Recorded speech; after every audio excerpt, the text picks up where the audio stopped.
समझा? ले।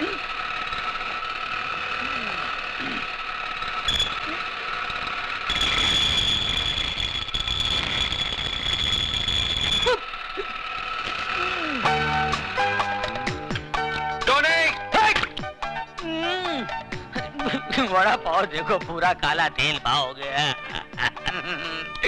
न खुद खाता है, न पीता है, न औरों को खाने देता है। क्या है? चिल्ला मत। जाके दूसरी गाड़ी में देख पेट्रोल है कि नहीं, डिलीवरी देनी है। हाँ देखता हूँ। 7-11 का पाना दे। इनका टका सो रहा है। चल।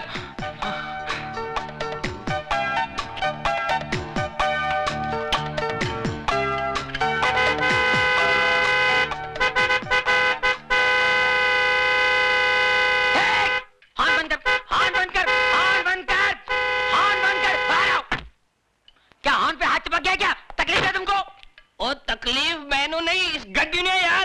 क्या हो गया? क्या हो गया? हैं? मैकेनिक मैं है कि तू है?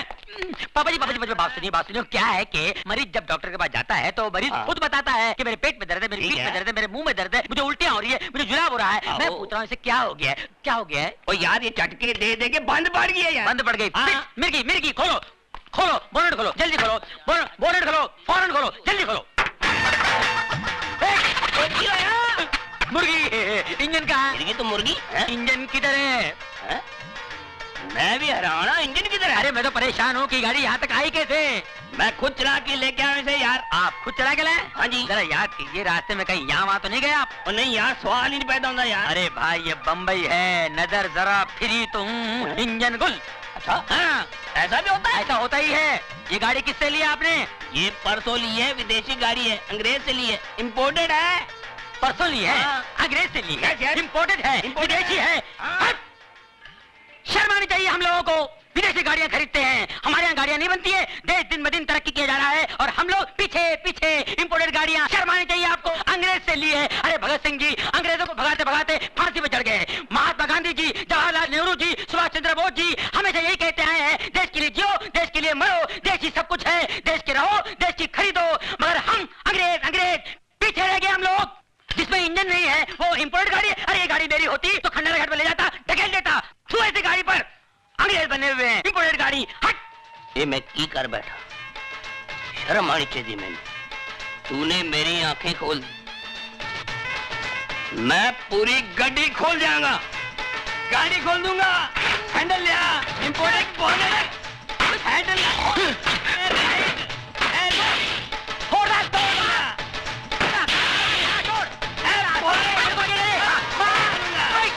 देसी गाड़ियों का काम मुझे नहीं मालूम है, विदेशी गाड़ी लेके आए। बोले मालूम है कहाँ इंजन? फोड़ दे बगैर इंजन की गाड़ी, फोड़ दे। घंटा गया गैरेज से, इन गाड़ियों से पाना वाना। फोड़ दे, ये पूरा गैरेज तोड़ दे। तोड़ दे। ओए हाँ, ये रहा इंजन कहाँ से आया भाई? पापा जी एक मिनट देखो, इस गाड़ी का यहाँ है इंजन। बाप रे मर गए पापा जी। जब पता ना हो कि कहाँ है इंजन, न खरीदो ऐसी गाड़ी प्यारे इंडियन। इसीलिए कहता हूँ बी इंडियन बाय इंडियन। 9 बजे का शो है और तुम अभी तक तैयार नहीं हुआ। अरे बिगिनिंग नहीं देखेगा तो मजा नहीं आएगा ना। मैं तो कब से तैयार हूँ मिसेस डेविड, बस उन्हीं का इंतजार कर रही हूँ। अरे वो आने वाला नहीं है, लिख लो तुम। अरे सुकान खुजाने का फुर्सत है, तुम बात करता है। ए टोनी, काय को फालतू का बात बोल के हमारा बेबी का दिल दुखाता है? हाँ, अजय ने उसको प्रॉमिस किया है कि वो उसको 9 बजे का पिक्चर दिखाएगा, उसको डिनर में लेके जाएगा, है ना? अरे सवाल ही नहीं उठता है। क्यों? अरे सिस्टर देखो मैं क्या बोलता हूँ, जो आदमी दिन रात दारू पीता है उसको क्या बोलते हैं? अल्कोहलिक। और जो आदमी दिन रात काम करता है उसको क्या बोलते हैं? वर्कोहलिक। वर्कोहलिक। हाँ। बस अपने गुरु को वर्कोहलिक हो गया है, वो आने वाला नहीं है। अरे कैसा नहीं आएगा? अरे भाभी मेरे को बहुत भूख लगा, पहले मेरे को खाना खिला दो बस। अरे कैसा? अरे रुको मैन, तुम किधर जाता है? किचन में टोनी को खाना देने। उसको हम खाना खिला देंगे। तुम एक बात हमारा ध्यान से सुनो, हमारा जो डेविड था ना, वो भी ऐसे ही करता था, काम में सब कुछ भूल जाता था, सब कमिटमेंट भूल जाता था। हम भी कमती नहीं था, हम भी उसका काम पे पहुंच जाता था और 2-4 ऐसा पोज मारता था कि डेविड खल्लास हो जाता था। अरे जल्दी से शटर डाउन करके हमारा साथ में निकलता था। तुम समझ गया ना हम क्या बोलना मांगता? ये मर्द लोग को कंट्रोल में करने का वास्ते थोड़ा 2-4 पैर पैतरा मारना मांगता। तुम समझ गया ना? समझ गई। अरे समझ गया तो खड़ा काय को, जल्दी से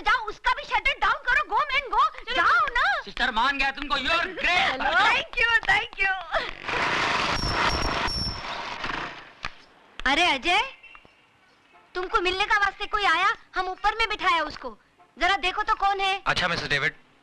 सुधा जी? हम उसके लिए चाय बिस्कुट बनाए, तुम लेके जाओ। अच्छा। आओ।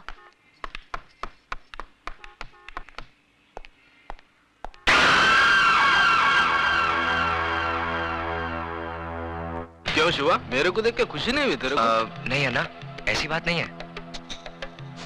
तो आ, अन्ना के गले लग जा। आजा मेरे बच्चे, शिवा आजा।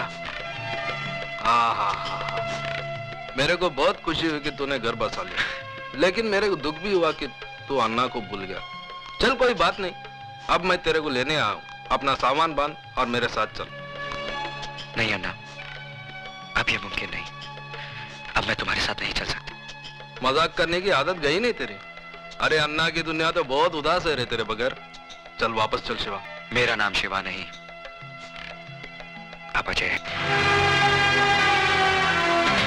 नाम के साथ साथ पेशा भी बदल दिया है मैंने।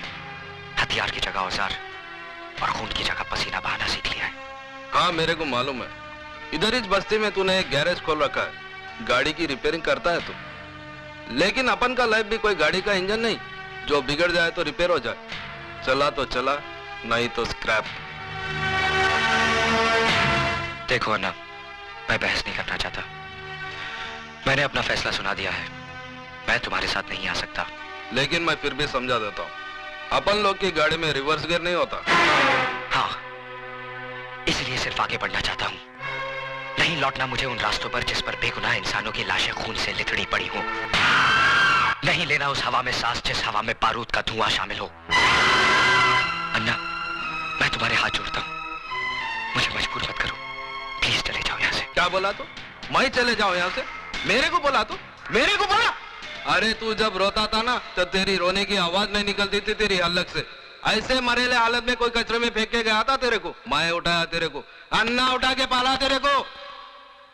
बच्चा जब बोलने लगता है, उसके मुंह से पहला वर्ड अम्मा निकलता है, लेकिन तेरे मुंह से अन्ना निकला था। अन्ना निकला था, अन्ना। इतना प्यार दिया मैंने तेरे को, और तू मेरे को बोलता मैं चले जाऊं यहाँ से? अरे 2 वक्त जोरू के हाथ का रोटी और 4 रात उसके साथ सोने को क्या मिल गया? अन्ना को भूल गया तू? अन्ना को? मैं जानता हूँ अन्ना, मेरी जिंदगी का एक एक पल तुम्हारे एहसानों का कर्जदार है। यही कर्ज था जिसकी खातिर जो कुछ तुमने मुझसे कराया मैं करता चला आया। लेकिन अब मुझे जीने का मकसद मिल गया है। मैं जीना चाहता हूँ अन्ना, एक नेक इंसान बनकर, अपनी खातिर, अपनी बीवी की खातिर। तो तू इसके लिए जीना चाहता है? याद कर शिवा, जिस आदमी के घर पे तूने पैसे भिजवाए थे वो कोई और नहीं, तेरे औरत का पहला मर्द था। अब तू जीना चाहे भी तो जी नहीं सकेगा, क्योंकि जिसके मांग में तूने सिंदूर भरा है ना, उसका मांग उजाड़ने वाला भी तू है। उसका पहला पति रवि मल्होत्रा का कातिल तू है। उसको विधवा बनाने वाला तू है।